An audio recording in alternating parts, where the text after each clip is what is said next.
all, welcome to session 10 of some basic concepts of chemistry. इस session में हम लोग पढ़ेंगे परसेंटेज कंपोजिशन. ये जो परसेंटेज कंपोजिशन ये एकदम सिंपलेस्ट मेथड है to determine the ratio of constituent elements या extent of elements in a compound. Generally कितना परसेंट कोई एलिमेंट एक पर्टिकुलर कंपाउंड में मौजूद है ये हम लोगों को परसेंटेज कंपोजिशन से पता चलता है.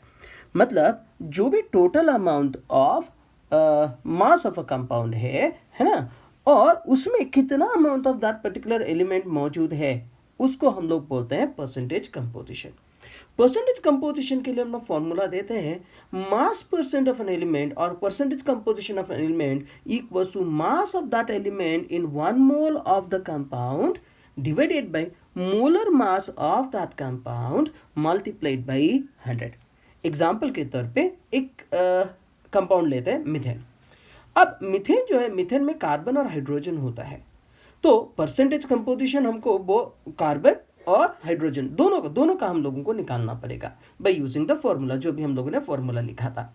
अब हमारा फॉर्मूला क्या कहता है, mass percent of an element equals to mass of that element in 1 mole of a compound divided by molar mass of the compound multiplied by 100. अब मीथेन CH4 जो है उसका मोलर मास होना चाहिए, कार्बन का 12 होता है एटॉमिक मास, हाइड्रोजन का 1 होता है, तो 12 into 1 plus 4 into 1 that will be equals to 16 grams. So molar mass of methane हो गया 16 ग्राम्स. अब उसमें 12 ग्राम्स जो है वो कार्बन है और 4 जो है ग्राम्स वो हाइड्रोजन है, तो इसलिए मास परसेंट ऑफ कार्बन होना चाहिए 12 डिवाइडेड बाई 16. 12 क्यों? क्योंकि mass of carbon divided by 16 molar mass multiplied by 100 that is equal to 75%. और मास परसेंट ऑफ हाइड्रोजन होना चाहिए. अब कितना मास है CH4 में हाइड्रोजन का? 4 divided by molecular mass of CH4 is 16 multiplied by 100. So 4 divided by 16 multiplied by 100 will be equals to 25%. अब चलिए और एक एग्जाम्पल लेते हैं. एग्जाम्पल लेते हैं percentage composition of ethanol. Ethanol का फॉर्मूला है C2H5OH. इसका मोलर मास होना चाहिए 46. कार्बन का 12 होता है, हाइड्रोजन का 1 होता है, ऑक्सीजन का 16 होता है. इनका सारे के सारे जितने भी उसके अंदर आटम्स है उसके हिसाब से अगर आटम उसका मॉलिक्यूलर मास निकालते हैं तो इथेनॉल का मोलर मास निकलेगा 46 ग्राम. अब हर एक मोल जो है इथेनॉल का उसके अंदर 2 कार्बन आटम्स है, 1 ऑक्सीजन आटम है और 6 जो है वो हाइड्रोजन आटम्स है. तो अगर सपोज 2 कार्बन आटम है तो 2 कार्बन आटम का 12 into 2 मास हो जाएगा 24. तो मास परसेंट ऑफ कार्बन कितना हो जाएगा? मास परसेंट ऑफ कार्बन हो जाएगा मास of carbon divided by molar mass multiplied by 100. तो मास ऑफ कार्बन आता है 24 डिवाइडेड बाई 46 मल्टीप्लाइड बाई 100, तो आंसर आएगा 52.17%. तो मास परसेंट ऑफ कार्बन हो गया 52.17%. अब इसी तरीके से हाइड्रोजन का मास परसेंट निकालते हैं. मास परसेंट ऑफ हाइड्रोजन कितना आएगा? That will be equals to mass of hydrogen in 1 mole of C2H5OH divided by molar mass of C2H5OH multiplied by 100. अब कितना हाइड्रोजन है? Total there are 6 atoms of hydrogen. Atomic mass होता है hydrogen का 1, तो 6 into 1 कितना हो गया? 6 grams. So 6 divided by molar mass of ethanol is 46. So 6 divided by 46 multiplied by 100, ये आंसर आपका आएगा 13.05%. So mass percent of hydrogen हो गया 13.05%. अब बचता है oxygen. So mass percent of oxygen कितना होगा? Mass of oxygen in 1 mole of C2H5OH divided by molar mass of C2H5OH multiplied by 100. अब mass of oxygen कितना मौजूद होगा? 16 ग्राम्स, क्योंकि उसका एटॉमिक मास 16 और एक ही एटम है 16 grams, divided by 46 molar mass of C2H5OH multiplied by 100, और ये आंसर आएगा आपका 34.78%. अब इसमें सबसे अच्छी बात यह है कि हमने सही निकाला गलत निकाला, हम ये कैसे पता लगा सकते हैं. तो जितने भी एलिमेंट्स का आपने मास परसेंट निकाला हुआ है उनका सबका अगर सपोज एडिशन करेंगे तो that should be equals to 100. तो इससे हमें पता चल जाएगा कि हम लोगों ने मास परसेंट सही निकाला या गलत निकाला है. अब चलिए इस कॉन्सेप्ट के ऊपर कुछ न्यूमेरिकल्स करते हैं. न्यूमेरिकल नंबर 1 है find the percentage of calcium in calcium carbonate CaCO3. तो आपको CaCO3 में कैल्शियम का परसेंटेज निकालने के लिए बोला है. तो सबसे पहले हम लोग ग्राम मॉलिक्यूलर मास निकालेंगे CaCO3 का. अब देखिए कैल्शियम का एटॉमिक मास होता है 40, कार्बन का होता है 12 और ऑक्सीजन का होता है 16। तो मोलर मास निकलेगा 40 कैल्शियम का प्लस 12 प्लस ऑक्सीजन 3 है तो 3 into 16, so that will be equal to 100 gram. So gram molar molecular mass हो गया या मोलर मास हो गया CaCO3 का 100। उस 100 ग्राम्स में अब एटॉमिक मास ऑफ कैल्शियम कितना है 40 है और एक कैल्शियम है CaCO3 में, तो उसमें कैल्शियम का मास होना चाहिए 40 ग्राम्स ना। परसेंट मास ऑफ कैल्शियम कितना होगा? Mass of calcium in 1 mole of CaCO3 divided by molar mass of CaCO3 multiplied by 100।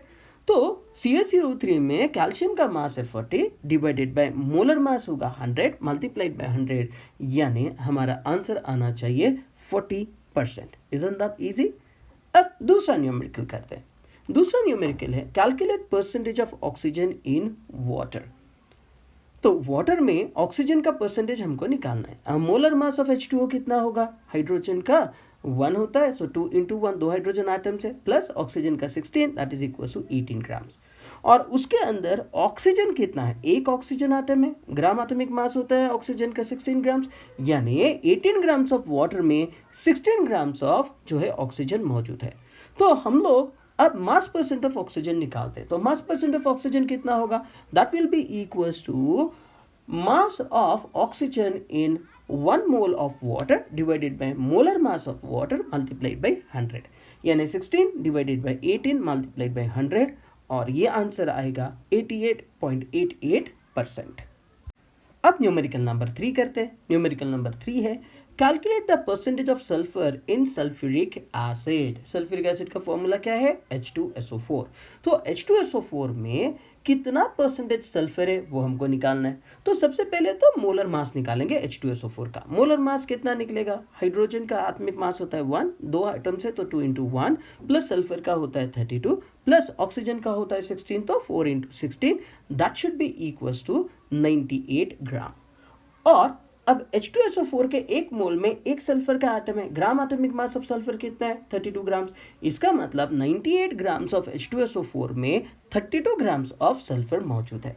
तो मास परसेंट ऑफ सल्फर कितना होगा? Mass percent of sulphur will be equal to mass of sulphur in 1 mole of H2SO4 divided by molar mass of H2SO4 multiplied by 100। That will be equals to 32 divided by 98 multiplied by 100, and the answer comes down to be 35.65%. अब numerical number 4 देखते हैं। एक मस्त सा numerical है। Question number 4 बोलता है insulin contains 3.4% sulphur, calculate minimum molecular weight of insulin. मैं एक बार फिर पढ़ता हूँ, calculate minimum molecular weight of insulin. So देखिए मास परसेंट ऑफ सल्फर दिया हुआ है, कितना दिया हुआ है? 3.4%, और हमें पूछा है कि मिनिमम मॉलिक्यूलर वेट निकालिए इंसुलिन का। तो अगर सपोज मिनिमम मॉलिक्यूलर वेट निकालना है तो वो मिनिमम मॉलिक्यूलर वेट इंसुलिन के लिए उसके अंदर एट द मोस्ट एक जो है सल्फर आटम मौजूद होना चाहिए। मिनिमम में एक सल्फर आटम, और आधा सल्फर आटम तो हो नहीं सकता, एक सल्फर आटम होना चाहिए। तो हम कहते हैं कि let the minimum molecular mass of insulin is x grams. Gram atomic mass कितना होता है सल्फर का? 32 ग्राम्स। इसका मतलब ये है कि जो मास परसेंट है सल्फर का that should be equal to mass of sulphur in 1 mole of insulin divided by molar mass of insulin multiplied by 100। तो मास परसेंट ऑफ सल्फर तो दिया है 3.4, that should be equal to 32 divided by x। हमने कहा minimum molar mass कितना लिया insulin का? x multiplied by 100। अब इसको हम लोग सॉल्व करते हैं। तो इसको अगर सॉल्व करेंगे तो x will be equal to 32 into 100 divided by 3.4, that is equal to 941.176 gram. यानी हम कह सकते हैं the minimum molecular mass of insulin is approximately 942 grams. अब न्यूमेरिकल नंबर 5 करते हैं। न्यूमेरिकल नंबर 5 बोलता है haemoglobin contains 0.25% iron by weight. The molecular weight of hemoglobin is 89600. Calculate the number of iron atoms per molecule of hemoglobin. अब इस numerical में हमें क्या क्या दिया है सबसे पहले तो वो दिखना पड़ेगा। हमें दिया है मोलर मास ऑफ हीमोग्लोबिन 89600 ग्राम, और मास ऑफ आयरन प्रेजेंट हम निकाल सकते हैं. कैसे निकाल सकते हैं? हमको पता है percent mass of iron will be equal to mass of iron, okay, in haemoglobin divided by molar mass of haemoglobin multiplied by 100. अब परसेंट आयरन तो दिया हुआ है, सो परसेंट आयरन कितना दिया हुआ है? 0.25. सो 0.25 okay should be equals to okay mass of iron in hemoglobin divided by molar mass. They are 89600 multiplied by 100. So mass of iron in the hemoglobin आएगा 89600 into 0.25 divided by 100, that is equals to 224 gram. So actual जो है, जो भी haemoglobin है उसके अंदर 224 grams of iron मौजूद है. अब gram atomic mass of iron कितना होता है? 56 ग्राम. यानी एक एटम का मास होता है 56 ग्राम. और कितना मास ऑफ आयरन मौजूद है? 224 ग्राम्स ऑफ आयरन मौजूद है. तो इसका मतलब number of atoms present in haemoglobin कितने होंगे? Total mass divided by mass of one atom. So total mass आया था आयरन का 224 डिवाइडेड बाय एक एटम का mass 56, that will be equals to 4 atoms. यानी हमारा आंसर आना चाहिए 4 एटम्स. अब चलिए एक लास्ट वाला लेकिन बहुत अच्छा सा न्यूमेरिकल करते हैं हम लोग. Numerical number 6. न्यूमेरिकल नंबर 6 कहता है K40 is a naturally occurring radioactive isotope having natural abundance 0.012% of K isotope. How many K40 atoms do you ingest by drinking 1 cup of whole milk containing 370 milligrams of K? यानी ये question आपको ये कहता है कि भाई जो K40 एक नेचुरली ऑकरिंग रेडियोएक्टिव आइसोटोप है, उसका नेचुरल अबंडेंस है 0.012% ऑफ K आइसोटोप. तो जितना भी K आइसोटोप दिया होगा उसमें 0.012% जो है वो K40 होता है. अगर सपोज आप एक पूरा कप जो है मिल्क का पी जाते हो जिसके अंदर 370 मिलीग्राम्स ऑफ पोटेशियम है, K है, तो आपने कितने K40 एटम्स इंजेस्ट किए? तो सबसे पहले ग्राम एटॉमिक मास पोटेशियम का लेंगे 39 ग्राम्स. तो इसका मतलब 39 ग्राम्स ऑफ पोटेशियम में कितने जो है एटम्स होने चाहिए पोटेशियम के? तो that is equal to 6.022 into 10 to the power 23 atoms. क्योंकि हमको पता है mole concept. 1 gram atomic mass should be equal to 1 mole of atoms. So 39 grams of potassium equals to 6.022 into 10 to the power 23 atoms of potassium, जिसमें से K40 atoms जो है वो होने चाहिए 0.012%. यानी number of K40 atoms will be equal to 0.012 divided by 100 multiplied by 6.022 into 10 to the power 23, यानी 7.2276 into 10 to the power 19 atoms. यानी 39 ग्राम्स ऑफ पोटेशियम में 7.2276 into 10 to the power 19 atoms होंगे K40. तो फिर 370 mg ऑफ K माने potassium में कितने होंगे? So that should be equals to 370 into, अब मिलीग्राम से तो उसको ग्राम में करते हैं, 370 into 10 to the power -3 into 7.2276 into 10 to the power 19 divided by 39, and that should be equal to 6.85 into 10 to the power 17 atoms. यानी आप अगर सपोज एक कप मिल्क कंज्यूम कर चाहते हो जिसमें 370 मिलीग्राम्स ऑफ पोटेशियम है, तो उसमें K40 एटम्स होंगे 6.85 into 10 to the power 17 atoms. That's all in this session. Thanks for watching. Keep watching and do subscribe to the channel to get more videos like this for your NEET and JEE preparation.